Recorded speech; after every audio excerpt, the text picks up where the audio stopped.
What's going on, everyone? Harrison here, and I'm going to be reviewing these Viking Phantom bags today out at Mom's in Manchester. First off, before I get into the review, I just want to shout out Mom's Manchester, New Hampshire, for lending me this beautiful Harley Softail Heritage Classic to make this video today. Now I'm going to get into the review of these bags. First, I'm going to talk about the installation process. I slapped these on this morning. Super easy install. The brackets it came with mounted right up to the stock pegs for the bags that the bike originally came with super well.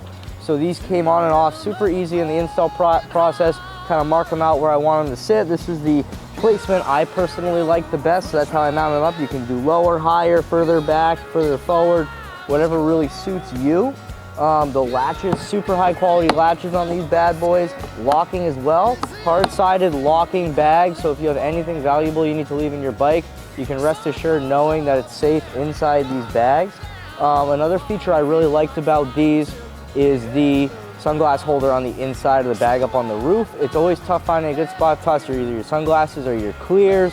They always get scratched up bouncing around in the bags, so having a dedicated spot to put my shades will be awesome. I also like the internal organization pockets.